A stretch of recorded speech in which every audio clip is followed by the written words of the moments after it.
Tambayong dan Deva Mahendra baru saja melangsungkan pernikahan pada Sabtu 28 Januari 2023. Pernikahan yang digelar secara privat ini berlangsung di The Ritz-Carlton, Nusa Dua, Bali.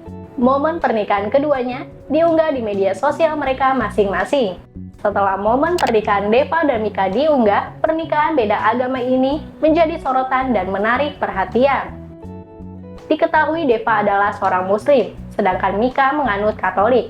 Meski berbeda keyakinan, belum diketahui pasti prosesi pernikahan mereka. Salah satu netizen di TikTok ikut memberikan kesaksian soal boleh dan tidaknya menikah beda agama di Indonesia. Ia menceritakan pengalaman temannya. Oke, abis lihat nikahannya Mika sama Deva gitu ya, yang super bagus gitu. Dan seperti biasa salfok sama komenan netizen. Karena mereka beda agama, ya komenannya nggak jauh-jauh deh tuh dari siapa yang login, siapa yang log out gitu kan. Nah ini mungkin banyak yang belum tahu ya, karena gue juga baru tahu ketika kemarin kenalan gue merit juga di Bali, dan mereka itu beda agama juga. Jadi yang satu Nasrani, yang satu Muslim gitu ya. Dan karena gue kepo, gue nanya lah sama mereka, jadi gimana tuh urusannya, siapa yang pindah, gue bilang gitu. Jawabannya adalah tidak ada yang pindah, mereka tetap pada keyakinan mereka masing-masing ya. Terus gue kaget dong, terus gue nanya lah, terus itu gimana hukumnya, gimana legalnya. Dan ternyata pernikahan beda agama itu bisa, gue juga baru tahu bisa gitu ya. Cuman mereka bilang bahwa persyaratannya gitu ya, surat-suratnya itu emang rada ribet, tapi bisa gitu. Maksudnya ada akta perkawinannya gitu, dan mereka tetap pada keyakinan mereka masing-masing. Gue gak tahu ini cuman di Bali doang bisa atau gimana, cuman yang pasti ya ternyata bisa nikah beda agama. Sedangkan menurut pandangan Islam seperti ini. Allah Subhanahu wa Ta'ala menurunkan firman-Nya. Terdapat nanti di surah yang kelima, surah Al-Maidah, di ayat yang kelima. Surah yang kelima, di ayat yang kelima.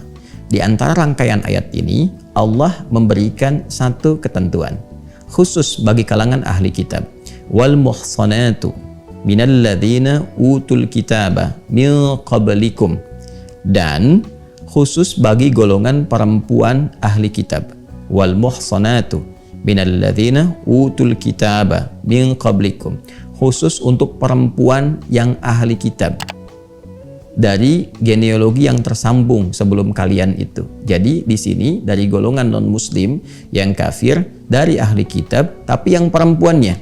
Bagi laki-laki muslim yang ingin memang merajut tali pernikahan kekeluargaan dengan tujuan menjaga diri, menghindarkan dari perbuatan zina, hal yang tidak baik, bukan untuk menyalurkan orientasi seksual tanpa aturan atau memelihara perempuan dengan perlakuan yang tidak layak, tidak benar.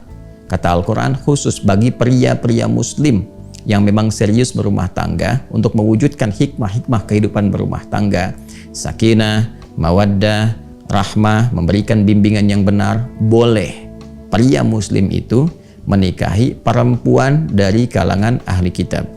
Ingat ya, ingat baik-baik bahwa redaksinya pria muslim dengan perempuan ahli kitab, tidak sebaliknya. Jadi yang dibenarkan adalah jika ada prianya, laki-lakinya muslim, perempuannya ahli kitab. Jadi bukan perempuannya muslimah, laki-lakinya ahli kitab, bukan. Jadi laki-lakinya muslim, perempuannya ahli kitab.